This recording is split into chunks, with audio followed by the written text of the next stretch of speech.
Welcome to maths and science nexus. मैं काबिल। आज हम लोग करने जा रहे हैं metal and non metals chapter 3 class 10 science NCERT का इंटेक्स क्वेश्चन। ये इसका दूसरा वीडियो है। इससे पहले एक वीडियो इंट्रोडक्शन का आ चुका है जिसका डिस्क्रिप्शन बॉक्स में लिंक दे दिया गया है। तो चलिए इंटेक्स क्वेश्चन को शुरू करते हैं। ठीक है, इंटेक्स क्वेश्चन पेज नंबर 40 से शुरू कर रहे हैं। ठीक है, क्या है पहला क्वेश्चन? क्या है? Give an example of a metal. मैंने एग्जाम्पल देना है मेटल्स का। और मेटल क्या है? पहला कंडीशन क्या है? Is a liquid at room temperature. दूसरा क्या है? Can be easily cut with knife, यानी चाकू से जिसको काटा जा सकता हो आसानी से। Is the best conductor of heat. और डी क्या है? Is a poor conductor of heat. तो पहला क्वेश्चन क्या है हमारा? A liquid is liquid at room temperature. कौन सा? मरकरी। ठीक है। दूसरा क्या है? Can be easily cut with the knife. तो कौन सा होगा? ये sodium. Is the best conductor of heat. Best conductor of heat क्या होता है? सिल्वर। और is the poor conductor of heat क्या है? लेड। ठीक है, तो चलिए नेक्स्ट क्वेश्चन करते हैं। दूसरा क्वेश्चन क्या कह रहा है? Explain the meaning of malleable and ductile. हमको मीनिंग बताना है। मेलेबल किसको कहते हैं और डक्टाइल किसको कहते हैं? मेलेबल किसको कहते हैं? जिस किसी मेटल्स को हम किसी सब्सटेंस को हैमरिंग करके यानी पीट कर हम उसको थिन शीट के फॉर्म में चेंज कर पाए, उस प्रॉपर्टी को क्या कहते हैं? मेलेबिलिटी। ठीक है ना, वो मेलेबल हो गया। और डक्टाइल जिसको किसी सब्सटेंस को हम वायर के फॉर्म में चेंज कर पाए, उस प्रॉपर्टी को क्या कहते हैं? डक्टाइल। ठीक है, डक्टेबिलिटी। ठीक है ना, तो मेलेबल हो गया जो सब्सटेंस को हम थिन शीट में चेंज कर पाए उसको मेलेबल, और वो मेलेबल सब्सटेंस होगा। और जो डक्टाइल वो होगा जिसको वायर के फॉर्म में चेंज कर पाए, उसको क्या कहेंगे? वायर। चलिए इसको भी लिख लेते हैं। कैसे लिखेंगे? क्या लिखेंगे आंसर में? The metal that can be beaten into thin sheet by hammering are said to be malleable. ठीक है ना, जिसको हम शीट को हैमरिंग करके शीट के फॉर्म में किसी मेटल को चेंज कर पाए तो उसको क्या कर पाएंगे? मेलेबल हो गया। And the metal can be drawn into thin wire are said to be ductile. ठीक है, चलिए ये क्वेश्चन हो गया। नेक्स्ट क्वेश्चन, ये इंटेक्स क्वेश्चन नंबर इंटेक्स है पेज नंबर 46 का क्वेश्चन है। ठीक है, पहला क्वेश्चन क्या कह रहा है? Why is sodium keeped immerse in kerosene oil. मैंने क्या कह रहा है क्वेश्चन में? केरोसिन ऑयल में सोडियम को डाल के क्यों रखा जाता है, उसके अंदर डुबो को क्यों रखा जाता है? ठीक है, तो ये क्या है हमारा? सोडियम को क्यों रखा जाता है? सोडियम अगर हमारा ओपन एयर में रहेगा तो क्या हो जाएगा? रूम टेम्परेचर पे एयर में जो वाटर मॉइस्चर्स है उसके साथ विग्रेसली रिएक्ट करके क्या होता है? बर्न कर जाएगा। ठीक है, इस वजह से डाल के रखा जाता है। दूसरा चीज क्या होता है कि दूसरा वजह है कि केरोसिन के अंदर जो केरोसिन का जो डेंसिटी होता है वो सोडियम के डेंसिटी से कम होता है। तो सोडियम का डेंसिटी केरोसिन के डेंसिटी से ज्यादा होता है, तो सोडियम क्या होता है? सिंक कर जाता है। तो इसकी वजह से क्या होता है? एयर के क्या कॉन्टैक्ट ऑक्सीजन का, और इसका कॉन्टैक्ट खत्म हो जाता है उसका केरोसिन के अंदर रहने से, जिसके वजह से ये हमारा आराम से रह पाता है लंबे समय तक। ठीक है, ये कॉन्टैक्ट नहीं कर पाता है, तो सोडियम जो है सेफली इसके अंदर केरोसिन के अंदर रखा रहता है। ठीक है, चलिए इसको भी लिख लेते हैं। क्या लिखेंगे आंसर में? Sodium is kept immerse in a kerosene oil due to following reason. पहला रीजन क्या होगा? When sodium is kept in open air it react with air and moisture vigorously at room temperature. माने बहुत तेज reaction करता है ये। ठीक है ना, और बहुत काफी तेज जलता है ये। और दूसरा क्या होगा? More ever the density of sodium is more than kerosene. Sodium का डेंसिटी केरोसिन से ज्यादा होता है, सो इट सिंक यानी नीचे डूब जाता है। And it contact with atmospheric oxygen moisture break हो जाता है, थस सोडियम रिमेन प्रोटेक्टेड। तो सोडियम बचा रह जाता है, ये नहीं हो पाता, रिएक्ट नहीं कर पाता है। ठीक है, तो चलिए ये हो गया। नेक्स्ट क्वेश्चन कर। दूसरा क्वेश्चन क्या कह रहा है? Right equation for the reaction iron with steam. है ना, हॉट वाटर के साथ, हॉट वाटर के स्टीम के साथ रिएक्शन करता है, आयरन कोल्ड वाटर के साथ रिएक्शन नहीं करता है।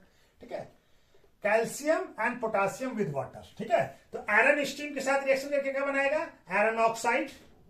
और कैल्शियम और पोटास कैल्शियम वाटर के साथ रिएक्शन करके कैल्शियम हाइड्रोक्साइड, और इसमें भी आयरन ऑक्साइड और हाइड्रोजन गैस इवॉल्व होगा। और कैल्शियम में कैल्शियम वाटर के साथ कैल्शियम हाइड्रोक्साइड और वाटर हाइड्रोजन गैस, और पोटासियम भी पोटासियम हाइड्रोक्साइड और हाइड्रोजन गैस, और साथ में हीट भी इवॉल्व होगा इसमें पोटासियम में। ठीक है, तो चलिए इसको भी लिख लेते हैं रिएक्शन को। पहला क्या? आयरन स्टीम के साथ रिएक्शन करेगा, क्या बनेगा? Iron oxide hydrogen gas. ठीक है, हाइड्रोजन गैस इवॉल्व होगा। दूसरा, कैल्शियम वाटर के साथ रिएक्ट करके कैल्शियम हाइड्रोक्साइड बनाएगा, कैसा होगा, ये एक्वस होगा। और ये आयरन ऑक्साइड कैसा होगा, हमारा आयरन ऑक्साइड होगा सॉलिड। और यहां भी हाइड्रोजन गैस इवॉल्व होगा कैल्शियम के साथ, ये एक्वस सॉल्यूशन बनाएगा किसका, कैल्शियम हाइड्रोक्साइड का। ठीक है।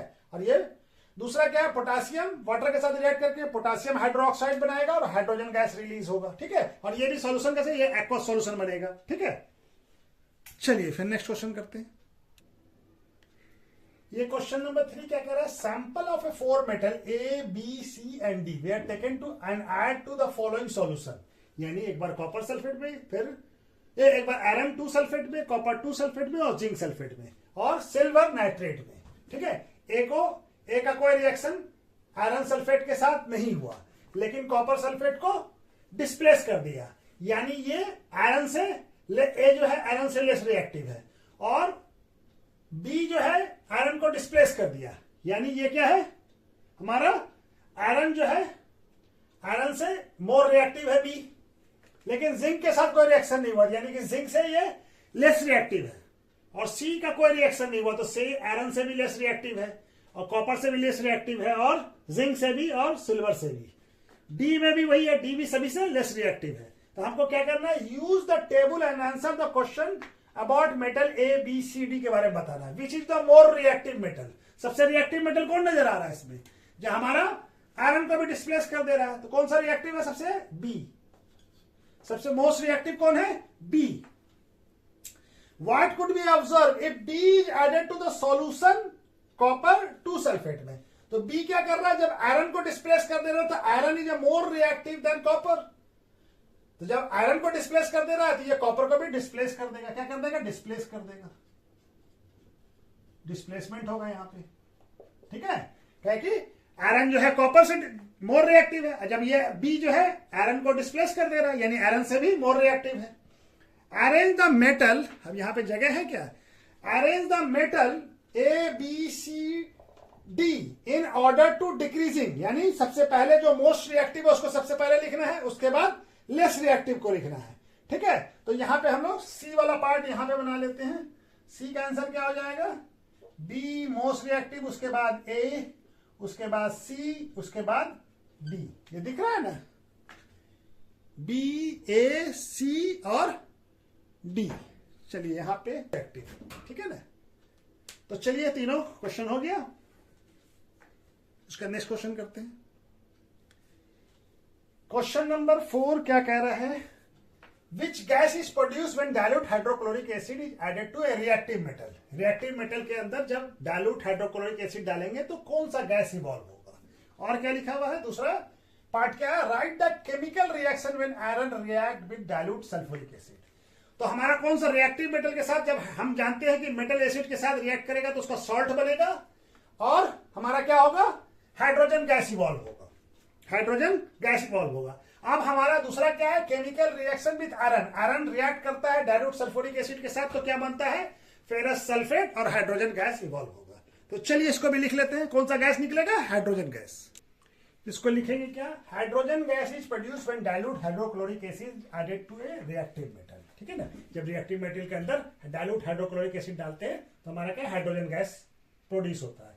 When iron react with dilute hydrochloric acid, यानी when iron react with dilute H2SO4 यानी sulphuric acid, it displace hydrogen। Iron क्या करेगा, हाइड्रोजन को डिस्प्लेस कर देगा from dilute sulphuric acid and ferrous sulphate and hydrogen gas are produce. ये reaction होगा, FeH2SO4 FeSO4 ferrous sulphate का solution बनेगा। ये क्या है, ferrous sulphate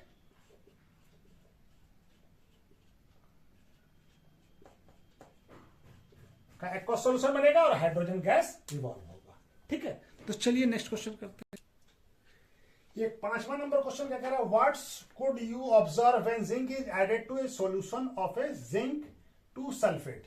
zinc sulphate 2 sulphate में जब हम आयरन 2 सल्फेट में जब जिंक को हम डालेंगे तब क्या होगा, तब क्या, added to solution of iron 2 sulphate, right the chemical reaction. जब हम ऐड करेंगे तो आयरन 2 सल्फेट में तो क्या होगा, आयरन को जिंक डिस्प्लेस कर देगा। क्यों, कि जिंक हमारा आयरन से मोर रिएक्टिव है, तो आयरन को डिस्प्लेस कर देगा। ठीक है, तो डिस्प्लेसमेंट रिएक्शन होगा, आयरन को डिस्प्लेस करके जिंक सल्फेट बन जाएगा।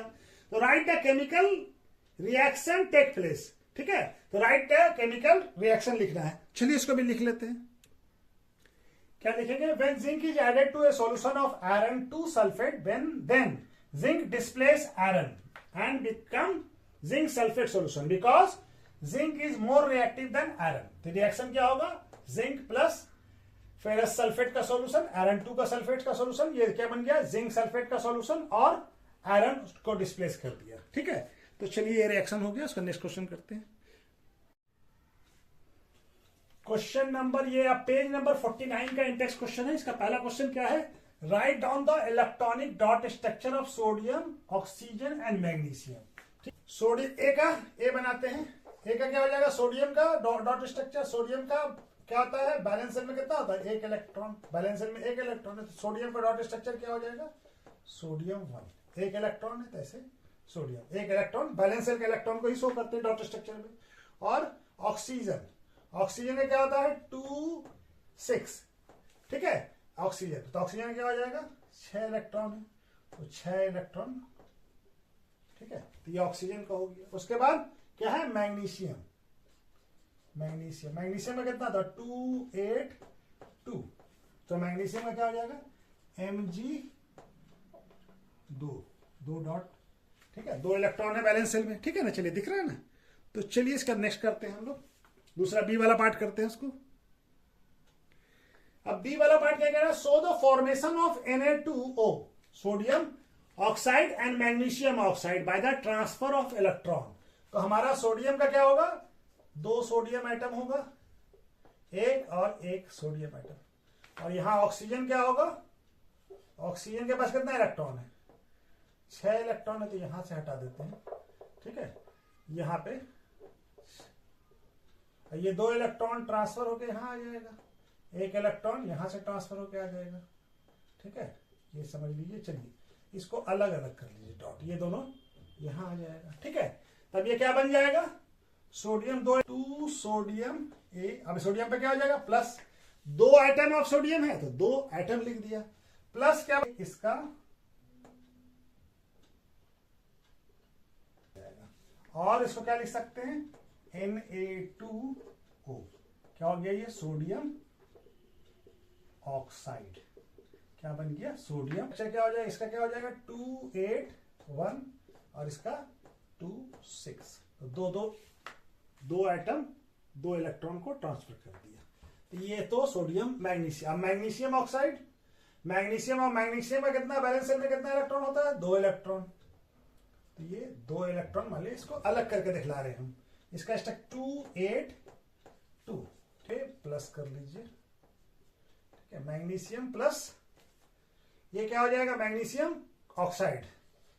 तो ऑक्सीजन के पास 6 इलेक्ट्रॉन होता, तो 2 इलेक्ट्रॉन, 1 इलेक्ट्रॉन यहां आएगा, 1 इलेक्ट्रॉन यहां से यहां आएगा। ठीक है, ट्रांसफर हो गया। क्या बन जाएगा? ये मैग्नीशियम 2 प्लस हो जाएगा, और ऑक्सीजन 2 माइनस हो जाएगा। ठीक है ना, और इसको हम लोग क्या लिख सकते हैं? Mg। ठीक है, तो ये बन गया हमारा, ये क्या हो गया? ये हो गया मैग्नीशियम ऑक्साइड। ठीक है, ये क्या हो गया? Magnesium oxide. अच्छा जी, अब सी वाला क्या कह रहा है? सी क्या है? C, what are the ion present in this compound. अब इस कंपाउंड में, इसमें कौन सा आयन है? आयन क्या क्या प्रेजेंट है? सोडियम ऑक्साइड में आयन कौन कौन सा? इसमें कौन सा है? तो कैटायन क्या है? कैटायन है, सोडियम कैटायन है, और एंड ऑक्साइड ऑक्सीजन आयन है। ठीक है, ये क्या है? एनाइन है। ठीक है, अब इसमें कैटायन क्या है? इस वाले दिख रहा है ना, इसमें कैटायन क्या है?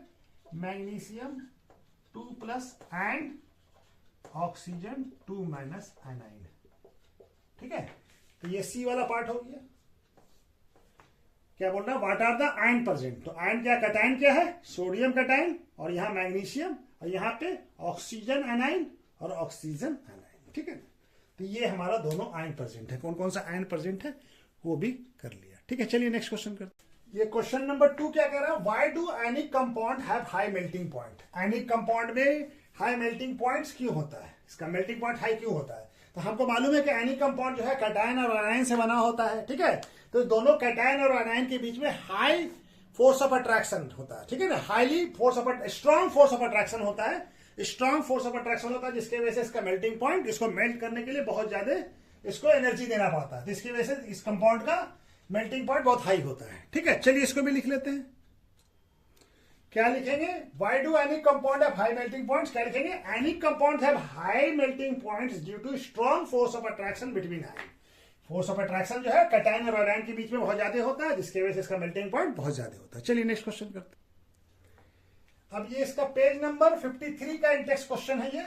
Define the following terms, minerals, ores and gauge. ठीक है ना, तो मिनरल्स इसको कहते हैं जो ऐसा केमिकल सब्सटेंस जो अर्थ क्रस्ट पे मिलता हो उसको कहते हैं मिनरल्स। ठीक है ना, और ओर्स किसको कहते हैं, ऐसे मिनरल्स को, हर मिनरल्स को ओर्स नहीं कह सकते हैं, ऐसे मिनरल्स को ओर्स कहेंगे जिसको कि हमको एग्जैक्ट उससे प्योर मेटल निकालने में हमको क्या हो, प्रॉफिट हो और आसानी से निकल जाए। तो ऐसे ओर्स को क्या कहते हैं, ऐसे मिनरल्स को हम लोग ओर्स कहते हैं। सारे मिनरल्स ओर्स नहीं होंगे, लेकिन हर एक ओर्स मिनरल्स होगा। ठीक है ना, और गेज क्या कहते हैं, जो हम मेटल को एग्जैक्ट करते हैं ओर्स से, तो जो इसके अंदर जो इंप्योरिटीज होता है, अनडिजायरेबल सब्सटेंस होता है, उसको क्या कहते हैं, गैस। ठीक है ना, तो चलिए इसको भी लिख लेते हैं। क्या लिखेंगे, मिनरल्स क्या होगा, a naturally occurring chemical substance in earth crust is known as a minerals. ठीक है ना, मिनरल्स हो गया नेचुरली अकर्स केमिकल सब्सटेंस को कोई भी उसको मिनरल्स कहेंगे। ओर्स क्या होगा, ores is a naturally occurring minerals which metals can be extracted profitably and conveniently, जिससे हमको फायदा भी हो और आसानी से भी निकल जाए। ऐसे मिनरल्स को हम लोग ओर्स कहेंगे। Gas, the undesirable materials impurity present in the ores are known as a गेज। ठीक है, तो चलिए ये हो गया, इसको भी नोट कर लीजिए। नेक्स्ट करते हैं। ये क्वेश्चन क्या कह रहा है, तीसरा question, what chemical process use for obtaining a metal from its oxide. यानी मेटल ऑक्साइड से मेटल को निकालने के लिए कौन सा केमिकल प्रोसेस यूज करते हैं। तो उस प्रोसेस का क्या नाम होता है, रिडक्शन। ठीक है ना, रिड्यूस कर देते हैं, रिड्यूस कर देंगे तो मेटल ऑक्साइड से ऑक्सीजन रिमूव हो जाएगा। ठीक है, तो उसके बाद हमारा मेटल प्राप्त मिल जाता है हमको। चलिए इसको भी क्या लिखेंगे, metal can B obtain from its oxide by process of reduction. ठीक है, तो चलिए इस क्वेश्चन क्या कर रहे हैं, metallic oxide of zinc, magnesium and copper were heated with the following metals. पहले जिंक के साथ, जिंक ऑक्साइड को, मैग्नीशियम को और कॉपर को, फिर उसके बाद मैग्नीशियम ऑक्साइड के साथ जिंक को, मैग्नीशियम को, कॉपर को, फिर कॉपर ऑक्साइड के साथ जिंक को, मैग्नीशियम को और कॉपर को। इन विच केस, अब इसके में ये सारा हिट करेंगे तो क्या हो जाएगा, in which case you will find displacement reaction taking place. अब इसमें से किसमें डिस्प्लेसमेंट रिएक्शन, डिस्प्लेसमेंट रिएक्शन तभी होगा जब वो मेटल जो है मोर रिएक्टिव होगा इसके ऑक्साइड के रिएक्शन। तो जिंक के साथ तो कोई रिएक्शन नहीं होगा, नो होगा यहाँ पे। ठीक है, और मैग्नीशियम, तो मैग्नीशियम जिंक से मोर रिएक्टिव है, तो यहाँ पे क्या हो जाएगा, डिस्प्लेसमेंट हो जाएगा। यहाँ पे डिस्प्लेसमेंट हो जाएगा क्योंकि मैग्नीशियम मोर रिएक्टिव है, और जिंक कॉपर से मोर रिएक्टिव है, तो कॉपर लेस रिएक्टिव है, यहां पे भी कोई रिएक्शन नहीं होगा। अब मैग्नीशियम ऑक्साइड, मैग्नीशियम जिंक जो है मैग्नीशियम से लेस रिएक्टिव है, तो यहां पे भी नो रिएक्शन होगा, और मैग्नीशियम का मैग्नीशियम के साथ भी कोई रिएक्शन नहीं होगा। यहां भी कॉपर भी लेस रिएक्टिव है, कोई रिएक्शन नहीं होगा। ठीक है, कॉपर ऑक्साइड, तो कॉपर जो है जिंक से लेस रिएक्टिव है और जिंक मोर रिएक्टिव है, तो यहां पे भी डिस्प्लेसमेंट हो जाएगा, टेक प्लेस। ठीक है, और मैग्नीशियम भी कॉपर से मोर रिएक्टिव है, तो यहां भी डिस्प्लेसमेंट हो जाएगा, और कॉपर के साथ तो कुछ फर्क नहीं पड़ेगा, सेम है। ठीक है, तो ये टेबल हमारा बन गया। ठीक है, तो चलिए नेक्स्ट क्वेश्चन करते हैं। ये क्वेश्चन क्या कह रहा है, which metal do not corroded easily. कौन सा मेटल कोरेटेड इजिली नहीं होता, कोरेटेड मतलब ऑक्साइड के साथ रिएक्शन करना, तो कौन सा होता है जो लेस रिएक्टिव होता है, जैसे सिल्वर, गोल्ड और प्लेटिनियम, ये हमारा मेटल जो है ये कोरेटेड इजिली नहीं होता है। ठीक है, तो चलिए लिख लेते हैं इसको भी। क्या लिखेंगे, metal which are very low in reactivity series like silver, gold and platinum do not corroded easily. ठीक है, तो चलिए इसके बाद नेक्स्ट क्वेश्चन कर लेते हैं। What are the alloy? Alloy क्या होता है? Alloy is a homogeneous mixture of two metal, two or more then to metal का हो सकता है, या मेटल और नॉन मेटल का मिक्सचर होगा। ठीक है, तो एलॉय कैसे हो जाएंगे? मेटल, दो मेटल का हो सकता है या मेटल और नॉन मेटल दोनों का हो सकता है। ठीक है, तो एलॉय क्या है? मिक्सचर है। ठीक है, चलिए क्या लिखेंगे? An alloy is a homogeneous mixture of two or more metal. ठीक है, और या तो ये हो जाएगा दोनों मेटल ही हो, या दो से ज्यादा मेटल हो, और ए मेटल और ए नॉन मेटल, यानी मेटल और नॉन मेटल दोनों हो सकता है। ठीक है ना, उसका भी होमोजीनियस मिक्सचर। ठीक है ना, उसको क्या कहते हैं? एलॉय कहते हैं। ठीक है, तो चलिए ये हमारा इंडेक्स क्वेश्चन कंप्लीट हो गया। अब इसके बाद एक्सरसाइज करेंगे। ठीक है, चलिए, ओके, थैंक यू।